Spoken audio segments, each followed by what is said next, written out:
Halo cuy, selamat datang kembali di channel review murah ya. Di video ini aku akan mereview HP Android 4G 200 ribuan yang sebelumnya udah aku unboxing.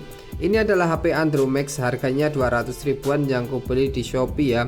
Dan nanti di akhir video kita cobain main game Mobile Legends di HP ini. Jadi sebelumnya aku udah unboxing HP ini dan kondisinya itu second ya, bukan HP baru, dan harganya itu 275.000 tepatnya.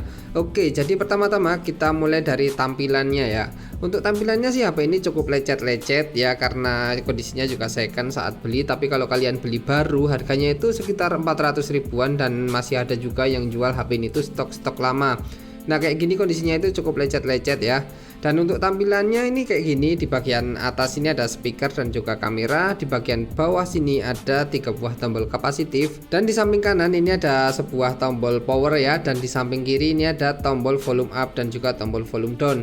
Dan di bagian bawah di sini ada port USB, dan di bagian atas ada port jack audio, dan di bagian belakang di sini kayak gini, ini ada kamera, ada LED flash. Dan di bawah kamera ini ada tulisan 4G LTE, menandakan kalau HP ini itu udah 4G LTE. Dan di bagian bawah sini ada tulisan higher Andromax dan juga ada speaker ya. Dan kayak gini untuk tampilan bodinya. Dan untuk tampilan layarnya ini cukup menarik ya, karena layarnya ini nggak terlalu kelihatan jadul, tapi untuk bodinya ini kelihatan jadul banget karena bezelnya ini kelihatan tebel banget, yang menandakan kalau ini tuh HP model-model jadul. Dan untuk SIM cardnya kayak gini, kita masih perlu buka backdoornya kalau kita mau masang SIM card ya. Kita masih buka backdoornya di bagian pojok kanan bawah belakang. Ini ada sebuah lubang yang memudahkan kita untuk membuka backdoor HP ini. Nah kalau kita mau pasang SIM card, kita harus buka backdoornya kayak gini. Nah kita buka backdoornya dan kita lepasin baterainya, baru kita bisa pasang SIM card. Nah untuk SIM cardnya yang tengah ini tuh, ini kartu utamanya ini harus smartfren ya. Dan di bagian yang ini kartu GSM di bagian yang kanan. Dan di samping paling kiri ini ada slot untuk micro SD. Jadi HP ini udah bisa ditambahin micro SD juga. Nah dan bagian dalamnya kayak gini, ini kita harus buka baterai kalau kita mau ganti SIM card atau masang micro SD. Selanjutnya kita bahas spesifikasi HP ini ya. Ya tanpa kita buka HP-nya, sebenarnya spesifikasinya itu udah ditulis di bagian belakang dari box HP-nya.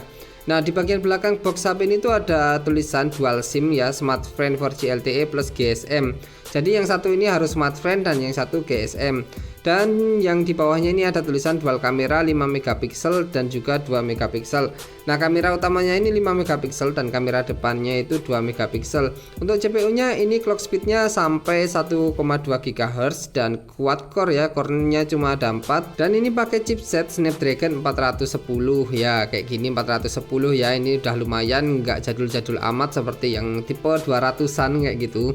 Dan untuk RAM-nya ini 1 GB RAM dan 8 GB ROM. Dan untuk OS-nya ini pakai Android 5.1.1 ya, tapi di boxnya ini ditulis Android 5 doang.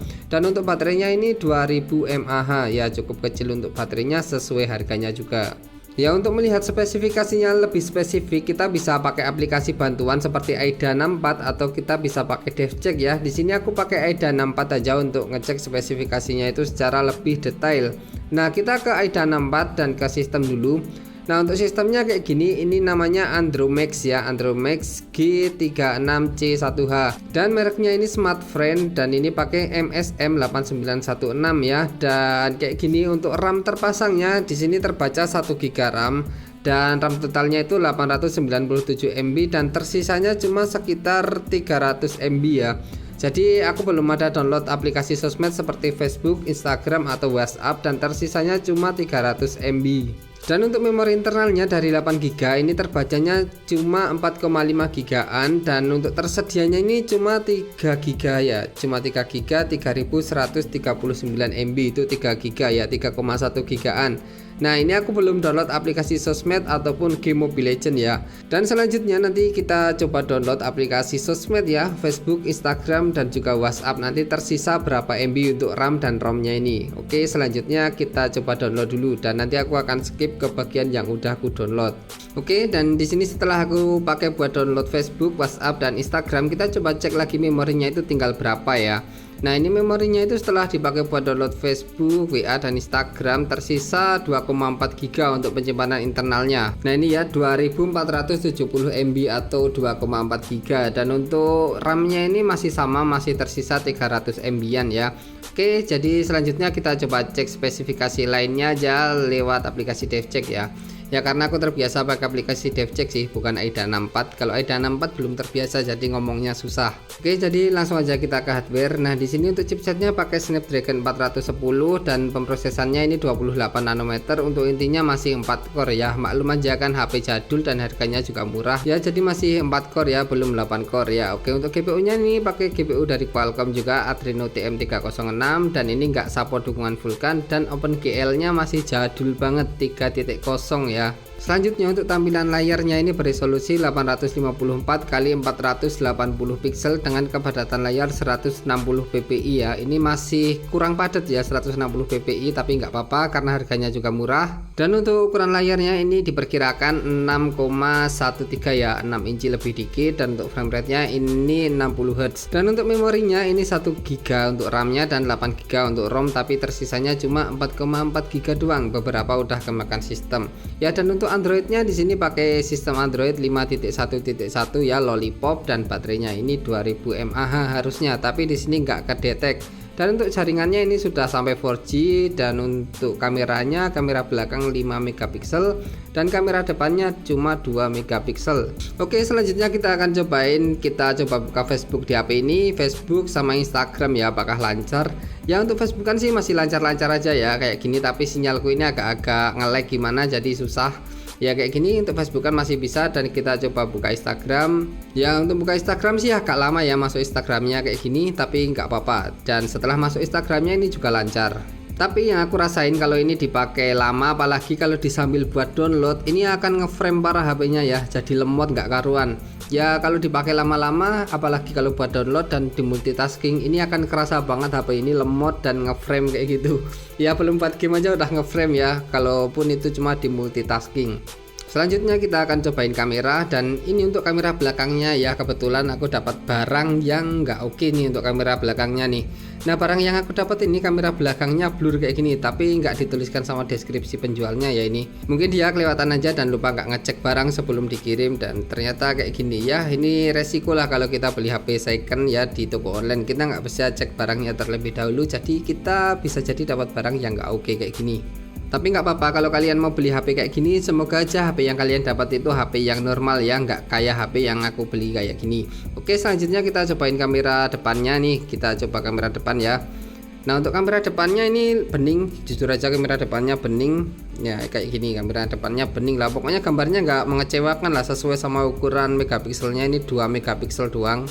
Untuk ukuran kamera 2 megapiksel ini ya jujur aja aku akui kameranya ini sangat-sangat bagus ya. Oke, selanjutnya kita cobain buat download Mobile Legends, apakah ini bisa atau enggak kayak gitu. Dan kita akan mainkan di sisa memori tadi yang cuma 2,4 GB tadi ya. Oke, jadi langsung aja kita masuk ke Play Store dan kita download Mobile Legends-nya, dan nanti aku akan skip ke bagian yang udah di download aja. Oke, jadi aku udah masuk ke dalam Mobile Legends-nya ya, dan yang aku rasain saat aku masuk ke dalam game Mobile Legends ini HP-nya ini langsung ngeframe. Nah kita cobain ya, kita geser-geser kayak gini, ini kalian lihat ini udah ngeframe parah cuy. Nah kayak gini agak-agak ngeframe parah ya kalau kita cepetin kayak gini, apalagi kalau buat main ya cukup ngeframe. Dan kalau dipakai untuk ngecek wifi atau apa kayak gini, ini udah nggak respon. Kalian lihat framenya ini parah banget ya, ini belum ada di dalam gamenya. Apalagi kalau udah di dalam gamenya ya pasti kalian akan frustasi banget kalau main Mobile Legends pakai HP ini. Ya karena ini cuma ngetes aja ya, karena nanti kalau aku masuk ke dalam gamenya bakal frustasi banget. Jadi ngecek Mobile Legends-nya sampai di sini aja ya. Kalau kalian mau lihat lebih banyak tentang tes Mobile Legends HP ini, kalian subscribe aja channelku satunya namanya HRDR Test Gaming. Nah di channelku satunya itu aku akan mainin Mobile Legends di HP ini tuh secara panjang. Oke, dan satu lagi tentang game Mobile Legends, HP ini tuh nggak bakalan bisa download data Mobile Legends-nya sampai full ya, karena tadi memorinya itu cuma tersisa sekitar 2 GB-an, dan untuk data Mobile Legends itu kalau full data itu sampai 7 GB lebih ya. Dan kalau kayak gitu data yang nggak ke-download itu sampai 5 GB sendiri ya, kurang lebih 5 GB atau 4,5 GB kayak gitulah. Jadi banyak banget data yang nggak ke-download ya, nggak keren banget sih HP ini. Oke, jadi gitu aja untuk video kali ini, dan kesimpulan HP ini tuh untuk kelebihannya banyak ya. Kelebihan yang pertama tuh harganya murah. Nah, ini kalian lihat untuk keluar aja udah ngeframe lagi HP-nya ya. Dari game Mobile Legends keluar ke menu biasa kayak gini udah ngeframe-nya parah banget. Nah, kesimpulan yang pertama tuh harga HP ini tuh murah ya, kelebihannya murah harganya. Dan yang kedua itu walaupun harganya ini murah, HP ini masih bisa untuk download di Play Store juga. Dan masih bisa kalau dipakai untuk sekedar sosmedan seperti Facebookan, WhatsAppan atau IG-an kayak gitu masih lancar aja ya. Dan kekurangan HP ini tuh banyak juga. Kekurangan pertama itu yang mencolok-mencolok aja ya, yaitu di SIM cardnya yang harus pakai smartphone di kartu utamanya. Dan yang kedua kekurangannya itu memori di HP ini tuh terbatas banget ya. Itu pun kalau kita pakai sosmedan aja itu udah terbatas ya, apalagi kalau kita mau download aplikasi macam-macam seperti game ya, misalkan PUBG atau Mobile Legends atau Free Fire, HP ini tuh nggak bakalan cukup memorinya. Nah, sepertinya untuk kelebihan dan kekurangannya yang mencolok cuma itu aja sih. Dan untuk masalah fisik ya, misalnya fisik kamera itu secara pribadi lah HP ini ya. Kalau HP ini yang aku dapat rusak kayak gini ya berarti itu nggak bisa jadi poin kelebihan dan kekurangan ya, soalnya itu nggak secara menyeluruh, cuma secara pribadi aja sih. Kalau masalah kamera nggak bisa dipakai atau apa kayak gitu ya, tergantung kita belinya dapat yang kayak gimana ya. Kalau kita dapat yang mulus no minus ya aman-aman aja, tapi kalau kalian dapat yang seperti punya aku ini ya itu jadi poin minusnya juga. Oke, jadi gitu aja untuk video kali ini, semoga video ini bermanfaat. Jangan lupa subscribe channel Tes Gamingku juga, dan gitu aja, terima kasih.